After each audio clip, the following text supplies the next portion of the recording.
The most dangerous secret of your entire life isn't some vast global conspiracy. It's something much, much more intimate. Just look closely all around you. The person you hate at work, the politician who enrages you, the anxiety you cannot quite name. These are not your personal failings. They are symptoms that your very consciousness has been hijacked. From the moment you were born, your brain was never a clean slate. It was a blank hard drive, just waiting for the installation of some forced software. This software is called generational code, and it was written by the fear of your ancestors. Fear of war, fear of scarcity, fear of authority, and now fear of silence. That's why your grandfather saves everything and you buy experiences. That's why your boss demands blind loyalty and you value absolute freedom. That's why your mind can't tolerate 10 seconds of silence and seeks the next like. The problem is not that they are different. The problem is that their codes are designed to cancel each other out. We are in a head-on clash of mental civilizations. In the next few minutes, we will perform an autopsy without anesthesia on the operating system that controls you. We're going to dismantle every single code, from implacable resilience to the total technological immersion of AI.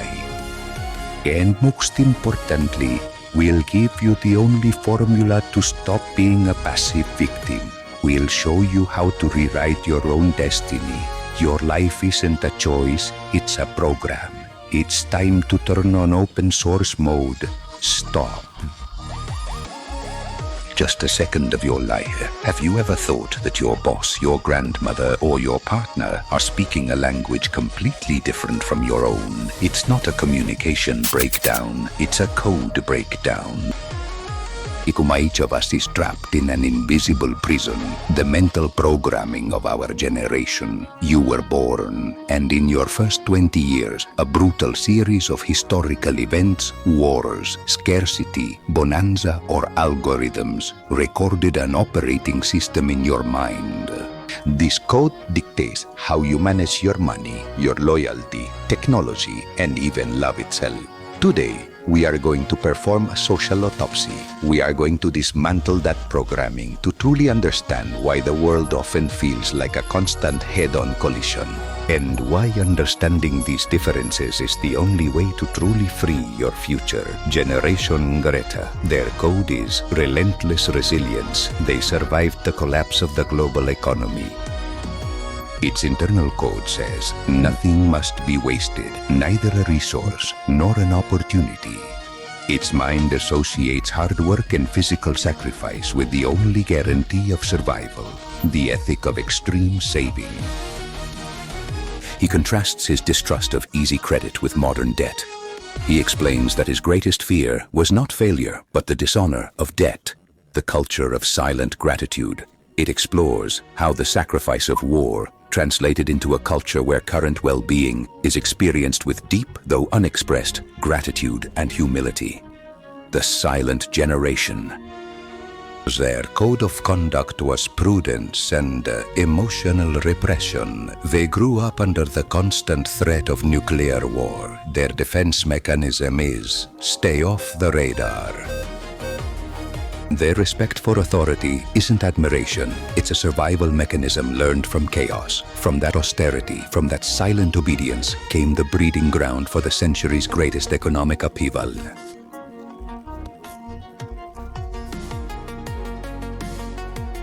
The Secret Garden of Passions. It discusses the passions and dreams they had to repress to maintain the system's stability. The art, the ambition, or the protest that they never dared to show, the architecture of fear. It connects its code to the architecture and the urban planning of its era. Identical houses, orderly neighborhoods. He explained that uniformity was a refuge against external chaos. Baby boomers. Their code is based on an optimism of perpetual expansion. They were raised with the firm belief that life would only ever improve. Their internal code dictates that science and corporate loyalty can solve anything. Their minds cannot tolerate any form of stagnation. Marriage to the corporation details the belief that their identity is their career. It explains how dismissal or retirement becomes an identity crisis for them, something incomprehensible to younger generations. The clash with environmentalism. Examine why they find it difficult to fully comprehend the climate crisis. Their inherent code dictates that technology will always provide a solution and that economic growth is the sole logical response to progress. This is Generation X. Their code embodies self-sufficiency and a defensive finalism. The traditional family system broke and the state did not come to its rescue. Their code, do things for yourself. They distrust big institutions demanding authenticity over fame. The birth of the cynical counterculture. We'll dedicate a segment to grunge music, Tarantino's cinema, and the rise of The Simpsons. Explain that finism is not laziness, but rather an intellectual defensive stance against hypocrisy. These are the true architects of the internet. Even though they may not own the applications, it explores how they constructed the very infrastructure of the internet and all the hardware that Gen Z uses.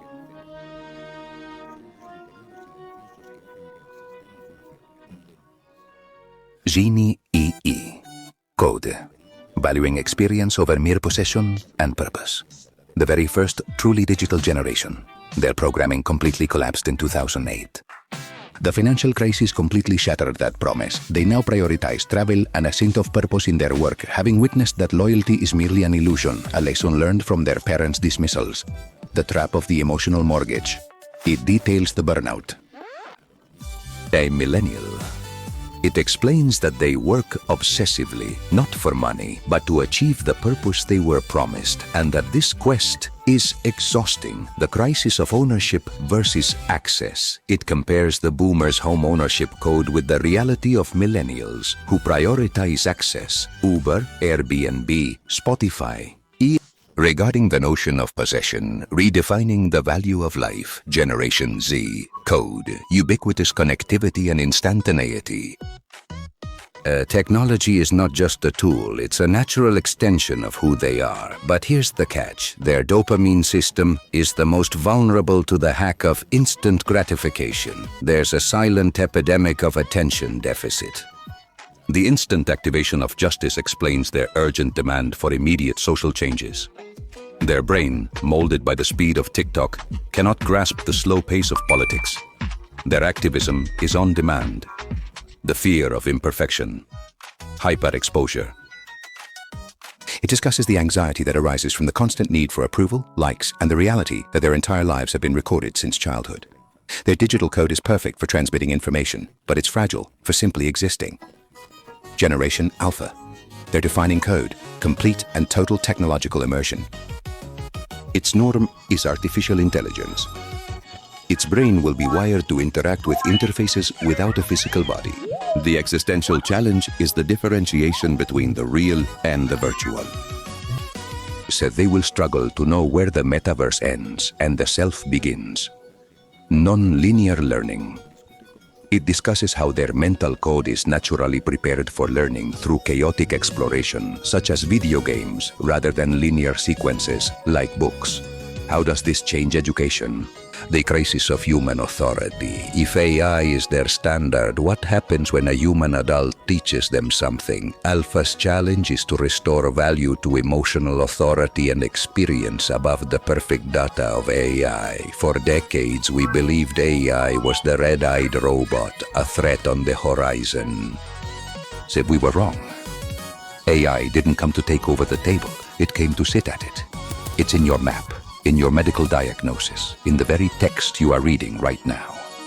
It's the silent alchemist that refines your reality. The real challenge isn't for AI to think like us. It's that now we are learning to think like AI. How much of what you believe you've written, created, or discovered is actually a refined pattern returned to you by an algorithm? AI is the dark mirror that compels us to ask ourselves, where does the organic human mind truly end and where does the code truly begin? And herein lies the existential trap for Generation Alpha. Their very code will be co-created by the machine. They won't merely be users of AI.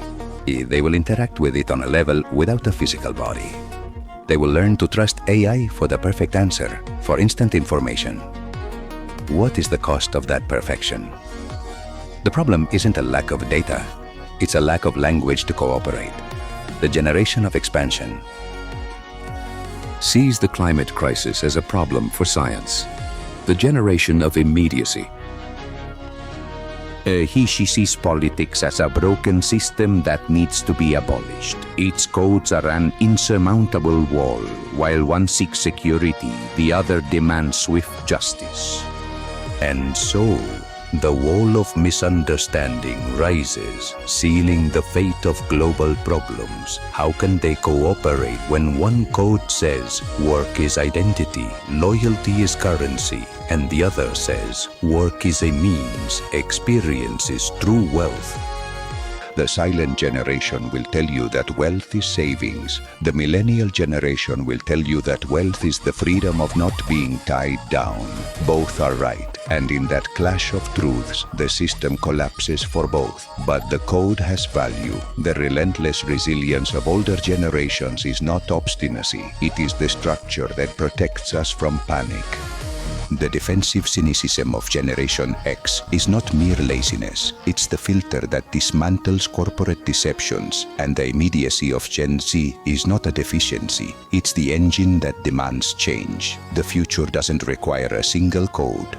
It requires the alchemy of the virtues from each and every one of them. The moment is now. You already know your code. You already know its flaws. You have to decide. Will you be history's dead archive, repeating the same mistake of your generation? Or will you be the translator who unites worlds? The solution isn't to change the other person, but to change the lens through which you view them.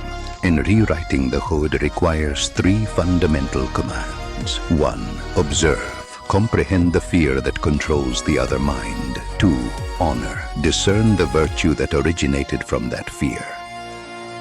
Be the bridge that carries the structure of survival to the swiftness of justice. The life you desire, the world you truly need, is waiting for your mind's operating system to be finally liberated.